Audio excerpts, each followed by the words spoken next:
বিসমিল্লাহির রহমানির রহিম। হে সমস্ত জগতবাসী, আজ আমি শামীম আলী চিশতি আপনাদের সামনে যে আলোচনাটি নিয়ে হাজির হলাম, আশা করব এই পৃথিবীর অনেক মানুষ অভাবগ্রস্ত, অর্থনীতিতে দুর্বল বা খুব খারাপ অবস্থায় চলাফেরা করতে হয়। কারো মন জুগিয়ে চলা যায় না, সংসারে অভাব, ব্যবসা বাণিজ্যে কেমন একটা অবস্থান হয়ে গেছে, যা অর্থনীতিতে এমন দুর্বল, মন নষ্ট, এমন কষ্ট ভিতরে সৃষ্টি হয়েছে যে আল্লাহর ইবাদত করতে গেলেও টেনশন, আর টেনশন যতদিন পর্যন্ত হবে না ম্যানশন, ততদিন পর্যন্ত সে আল্লাহকেও ডাকতে পারবে না।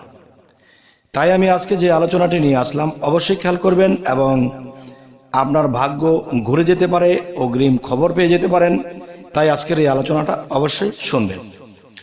সেগুলো হলো, দেখেন, এই আলোচনাটির মূলে হবে কি, যে যদি কারো জীবনে এটা ঘটে, সেটা কি, যে মানুষটি যদি চিন্তাশীল হয় এবং সেই বিষয়ে চিন্তা করে আল্লাহ তাআলার কিছু কোরআনের আয়াত বা কোন বিষয়গুলো করে সে নিদ্রা গেলে সে এই খবরটা পাবে, যদি আল্লাহ দয়া করেন এবং তিনি ও চেষ্টা রাখেন। যে দেখেন, যে প্রথমত হবেন আপনি লাখপতি, এরপরে হবেন আপনি কোটিপতি। তো কোটিপতি হলে তো ক্ষতি নেই, ঘটনা হলো কোটি কোটি টাকার মালিক আপনি হন, এতে সমস্যা নেই, কিন্তু সেই কোটি টাকার মধ্যে ডুব দিয়ে থাকতে পারবেন না। যেমন নিজ মুর্শিদের কাছে একদিন জানতে চাওয়া হলো, বাবা, আমরা যে পৃথিবীতে থাকি যদি বেশি অভাবগ্রস্ত হয়ে যায়, তাহলে দেখা যায় সংসারের এই চাহিদা সেই চাহিদা পূরণ করতে যাইয়া তখন আল্লাহর ইবাদতও হয় না। তো মধ্যবিত্ত যারা আছে নিচে যাইতে পারে না, উপরে যাইতে পারে না, মাঝখানে থেকে তারা কষ্ট পায়। আর একটা নিম্ন শ্রেণীর লোক ভ্যান, রিক্সা, ঠেলা যে কোনো একটা চালিয়ে সে তার লজ্জা কাজ করছে না, তার কোনো কিছু সমস্যা হচ্ছে না, তো সে একরকম ভালোই আছে। একদম উপরের লোক কোটিপতি, তারাও ভালো আছে। কিন্তু আজকের যে আলোচনাটি হবে, যে আপনার যদি কখনো কোটি কোটি টাকা আল্লাহ দেয় বা যে কোনো উছিলায় আপনার কাছে আসে, তখন যদি আপনি আল্লাহর পথ থেকে বিচ্যুত হন, টাকা পয়সা হিসেব করতে করতে আপনার সময় নষ্ট করেন, তাহলে অনেক মানুষকে আল্লাহ ভালোবাসে, তাকে অর্থনীতি দেয় না। সে টাকা পয়সা পেলে সে হিসাবে মত্ত হয়ে তখন আমার নাম ডাক সে ভুলবে। আচ্ছা, এই জন্য কিন্তু আল্লাহ এরকম কথাও বলেছেন যে দেখো, আমি যাদেরকে ভালোবাসি তাদেরকে একটু কষ্ট দিয়ে রাখি, কিন্তু কেউ বেশি কষ্ট পেলে তখন আল্লাহকেও ডাকতে পারে না। আবার বেশি টাকা পয়সা হলে, যে শত শত কোটি টাকার মালিক হয়ে গেলেও তার হিসাব কিতাবে এসে তার দিন চলে যায়, মানুষকে চালাতে গিয়ে তার দিন চলে যায়, আল্লাহর নাম ডাক, ইবাদত সমস্ত কিছু পিছনে পড়ে যায়। যদিও লোকটি ভালো ছিল, কিন্তু ভালো থাকতে পারে না। তাই আমি বলবো, তারপরও কিন্তু আমাদের কিছু দরকার, আর না হয় কিন্তু অতিরিক্ত অভাবী হলে তখন আল্লাহর নামটাও মুখে থাকে না। তাই আমি বলবো যে কেউ যদি আল্লাহকে রাতের গভীরে সরাসরি দাঁড়ানো অবস্থা থেকে সরাসরি রুকু বাঁধে সিজদা করবে এবং সিজদা করে আল্লাহর সমস্ত প্রশংসার কথাগুলো সেই সিজদার মধ্যে বলে, তখন আপনারা কি করবেন? ঘুমাবেন। আচ্ছা, যদি স্বপ্ন দেখেন এরকম কিছু, যে আপনারা একটা পুকুর করেছেন, বিশাল পুকুর, এখানে দেখতেছেন রুই মাছের চাষ করতেছেন, ওখানে চিংড়ি মাছের চাষ করতেছেন, ওখানে মাগুর মাছের চাষ করতেছেন এবং সেই চাষ করে সেই মাছ বিক্রি করতেছেন, ঘরে ভালো সুখ স্বাচ্ছন্দ্য অনুভব করছেন। এই দৃশ্যগুলো যদি আপনি কখনো স্বপ্ন দেখেন, তাহলে আপনি লাখপতি হবেন, তাহলে কোটিপতি হয়ে যাবেন। কোন স্বপ্নগুলো দেখলে, সেই বিষয়টি আমি আলোচনা করব। প্রথমত যারা লাখপতি হবে তারা এটা দেখবে যে বিভিন্ন মুরগির ফার্ম এবং মাছের খামার, এগুলো দেখবে। আচ্ছা, কোটিপতির যে বিষয়টা, সেটা কি দেখলে আপনি শত শত কোটি টাকার মালিক হয়ে যাবেন, সেই স্বপ্নগুলো আমি অবশ্যই ভেঙে বলবো, আপনারা কিন্তু খেয়াল রাখবেন।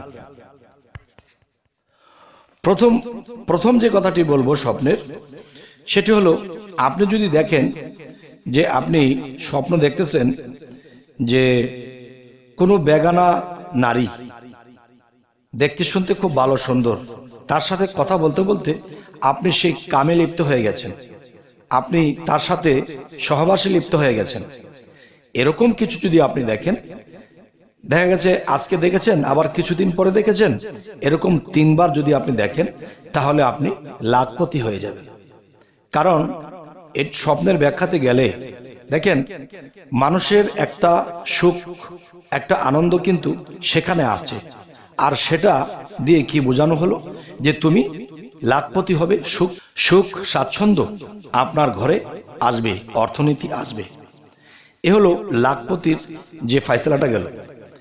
আচ্ছা, এবার আসবো কি, হয়তো যে কথাটি বলবো অনেকে এটা মানতে পারবেন না, অত মানতে কষ্ট হয়ে যাবে বা আমাকে খারাপ ভাবতে পারে। দেখেন এই জিনিসগুলো ওলিয়া উলিয়াদের বেলায় হয়েছে, তারাও এই ফয়সালা দিয়েছে, এবং দেখা যায় শাস্ত্রগ্রন্থ ঘাটলেও কিছু কিছু জায়গায় এটা পাওয়া যায়। আপনি যদি কখনো এরকম কিছু স্বপ্ন দেখেন যে কোনো পশু জাতীয়, যেমন গাভী, যেমন অন্য কোনো প্রাণী আছে, যেই প্রাণীগুলো মানুষে বাড়িতে লালন পালন করে, এরকম কোনো পশুর জাতীয়, সেটা 4 পায়া হতে পারে, তো ওরকম কোনো প্রাণীর সাথে আপনার এই কাজটি হচ্ছে, এই কাম জগতের যে কাজটি এটা হচ্ছে, তাহলে এটা যদি হয় তাহলে আপনার ভিতরে ঢুকবে ভয় যে হায় হায় এটা কি দেখলাম। দেখেন মানুষে কিন্তু বাস্তবে যা করে তা কিন্তু স্বপ্নের মধ্যে ক্লিয়ারলি বুঝতে পারে না, আর বাস্তবে কিন্তু কোনো পশুর সাথে মানুষের এটা হয় না। আর যদিও হয়, বাস্তবে সেই মানুষটি নিকৃষ্ট, পাপিষ্ট এবং খুবই খারাপ মানুষ। কিন্তু এটা বাস্তবে হলে এটা খুব খারাপ। যদি স্বপ্নযোগে হয়, কিন্তু আপনি কিন্তু বাস্তবে এরকম মানুষ নয়, কিন্তু স্বপ্নে কেন এটা দেখলেন যে কোনো চতুষ্পদ জন্তু যা মানুষের লালন পালন করে, এরকম কোনো পশুর সাথে যদি আপনার কামে লিপ্ত হতে দেখা যায়, তখনই আপনি কি বুঝবেন? আপনি তখনই এই স্বপ্নের ব্যাখ্যাটি বুঝবেন যে আপনার হাতে অগণিত টাকা, যাকে বলা হয় 100 কোটি, 200 কোটি, 300 কোটি টাকার মালিকও আপনি হয়ে যাবেন।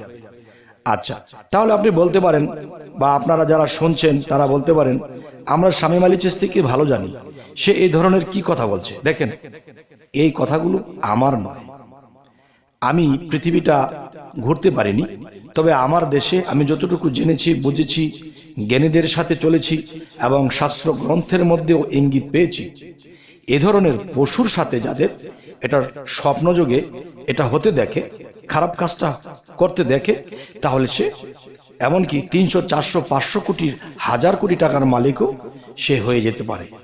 তবে আমি মনে করি যারা এরকম স্বপ্ন দেখে, আর যদি তার এটা ফলে, তাহলে সে এই জিনিসটা দেখবে। আর যদি এরকম কিছু না দেখে, তাহলে সম্ভাবনা নেই।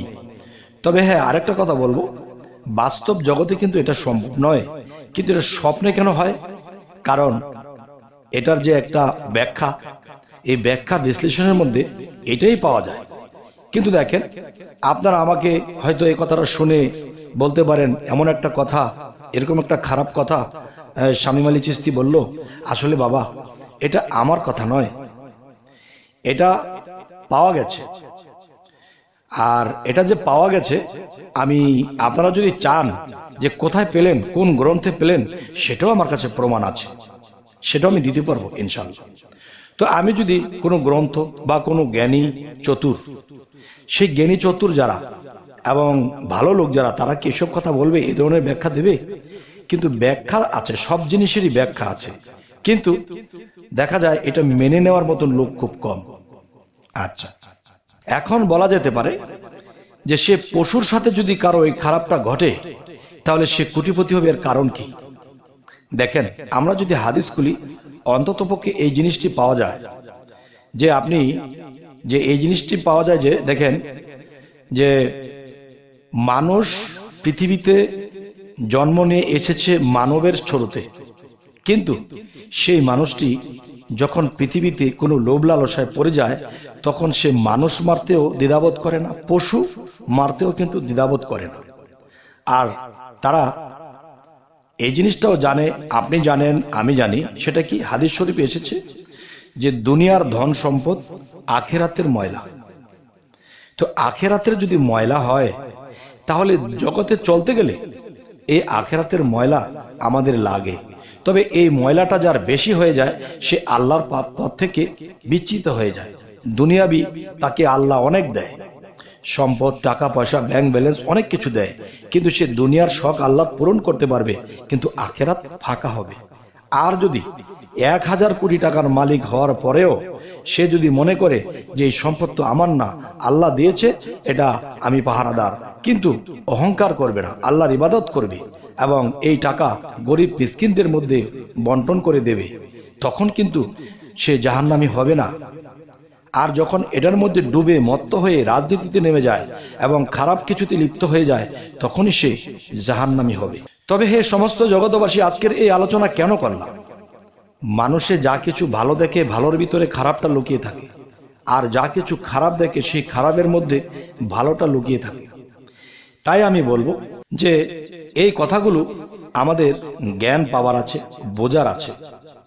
তো এই জন্য যে যেরকম বুঝবে ওরকমই তার জ্ঞানে ধরবে, ওরকমই সে মানবে, ওরকমই বুঝবে। তবে আমাদের এই চ্যানেলের আলোচনা যদি আপনাদের ভালো লাগে তো অবশ্যই সাবস্ক্রাইব করে নেবেন, যদি ফেসবুক হয় ফলো করে নেবেন। পরবর্তীতে কি ধরনের আলোচনা চাইছেন জানাবেন। সকলেই ভালো থাকবেন। আল্লাহ হাফিজ।